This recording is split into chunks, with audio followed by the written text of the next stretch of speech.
मऊ की घोसी विधानसभा 354 के उपचुनाव में चुनाव प्रचार करने पहुंची प्रदेश सरकार में मंत्री अनिल राजभर मीडिया को बयान दिया। घोसी विधानसभा का उपचुनाव केवल घोसी का ही चुनाव नहीं है, यह देश और प्रदेश का चुनाव है, क्योंकि 24 में होने वाले चुनाव पर इसका असर दिखाई पड़ेगा। ओम प्रकाश राजभर के बयान पर कहा कि उन्होंने कोई टिप्पणी नहीं, उन पर कोई टिप्पणी नहीं कर सकता है। मीडिया के लोग सवाल करते हैं, वो कुछ भी बोलते रहते हैं। बीजेपी पिछड़ों की विकास करती है। क्या बीजेपी का विकास घोसी के उपचुनाव में फेल है और जातीय आधार पर चुनाव हो रहा है? तो अनिल राजभर ने कहा कि बीजेपी विकास के नाम पर बीजेपी चुनाव लड़ रही है।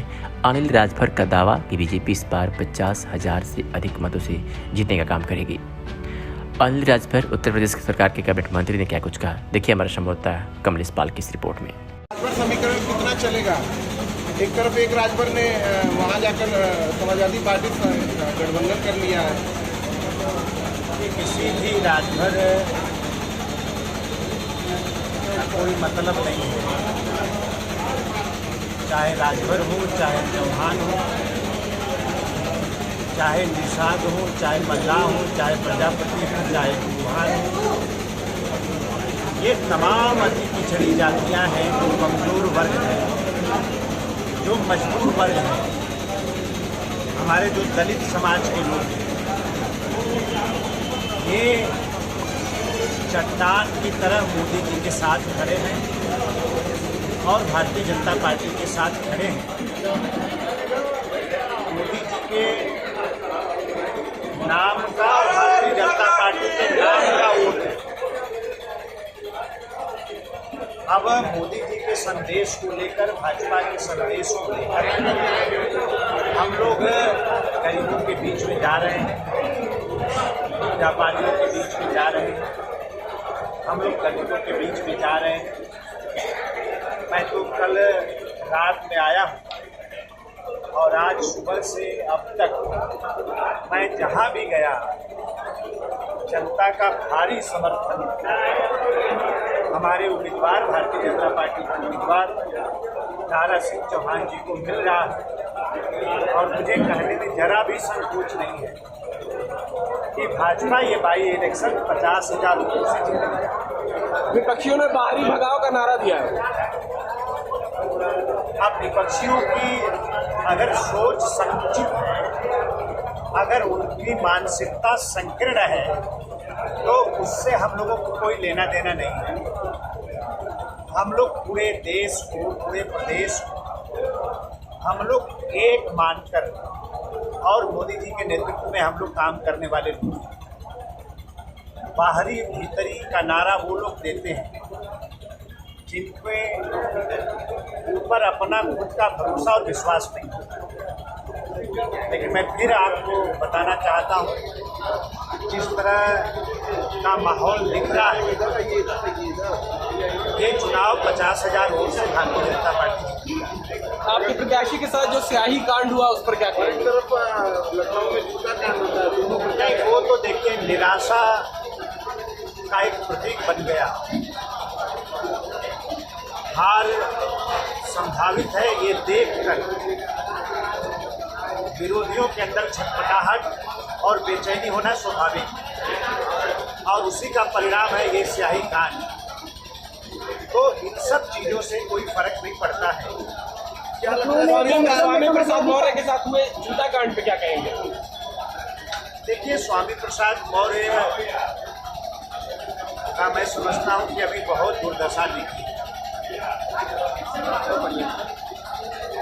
जिनका मन और मानसिकता संतुलित न हो, तो उनके साथ व्यवहार तो स्वाभाविक हो जाता है और उसी का परिणाम है। मैं फिर कहना चाहता हूँ कि घोसी का जो उपचुनाव है, ये निश्चित तौर पर देश की राजनीति और उत्तर प्रदेश की राजनीति की दिशा को तय करने वाला चुनाव है। ये मामूली इलेक्शन नहीं, ये घोसी विधानसभा का ही चुनाव नहीं हो रहा। आने वाले कम समय में देश के अंदर लोकसभा के आम चुनाव होने हैं। आप सब लोग इस बात से बहुत अच्छी तरीके से परिचित हैं। हम इस चुनाव को कहीं से भी हल्के में नहीं लेंगे, ना ही हमारे तरफ से कोई लापरवाही की जाएगी। हम लोग इस चुनाव को बहुत ही गंभीरता के साथ। जिस युवक ने स्याही फेंका था दारा चौहान पर, उसका ये कहना है कि ये बीजेपी वालों के कहने पे उसने ऐसा किया, उसको बीजेपी वालों ने फंसा दिया। वो कहने को कुछ भी कह ले, और मैं इतना जरूर कहना चाहता हूँ कि जब कोई गरीब का बेटा जो अति पिछड़े समाज का, जब कोई कमजोर परिवार में पैदा होने वाला कोई गरीब का बेटा जब आगे बढ़ता है तो कुछ लोगों को दिक्कत होती है। तो इस तरह के हथकंडे अपनाने का काम करें, वो करें। जनता उनको 5 सितंबर का जब मतदान होगा, जनता उनको जवाब ऐसे लोगों को देगी। ओम प्रकाश राजभर से सारे शिकवे गिले दूर हो गए हैं। देखिए, राजनीति में गिले शिकवे इन सब चीजों का कहीं कोई स्थान नहीं होता। बीजेपी विकास की बात करती है। हमारी पार्टी ने, हमारे राष्ट्रीय नेतृत्व ने, हमारे नेता परम श्रद्धेय अमित भाई शाह जी ने निर्णय लिया है। जो लोग पार्टी के साथ आए हैं, हम सब लोग मिलजुल कर लड़ेंगे और पूरे उत्तर प्रदेश को जीतकर हम लोग इस बार मोदी जी को देने वाले हैं। बीजेपी विकास की बात करती है, लेकिन अगर घोसी के उपचुनाव की बात करें तो जिस तरीके से बड़े नेता या बड़े लीडर ये कह रहे हैं कि ये देश और प्रदेश का चुनाव है, तो कहीं ना कहीं ये पूरी जो उपचुनाव की जो राजनीति है वो जातियों की राजनीति के पीछे आगे पीछे घूम रही है। नहीं, ऐसा नहीं है। देखिए, जातीय बंधनों को तो उत्तर प्रदेश और देश की जनता 2014 में ही तोड़ दी। इस बार भी तो जातियों को ही लेकर के राजनीति तेज हो गई है। पहले प्रश्न कर लीजिए, पूरा जवाब सुन लीजिए। जातीय बंधनों को देश और प्रदेश की जनता 2014 में ही, 2014 के परिणाम आपके सामने हैं, 2017 के परिणाम आपके सामने हैं, 2019 का परिणाम आपके सामने है, 2022 का परिणाम आपके सामने है। हम जहाँ बैठे हैं, हम जहाँ पर आपसे बात कर रहे हैं, आप सब लोग प्रबुद्ध लोग हैं और यहाँ की एक एक चीज़ के बारे में आप जानते हैं। अब यहाँ ये घोसी अभी निकाय चुनाव बीता है, यहाँ का समीकरण क्या है?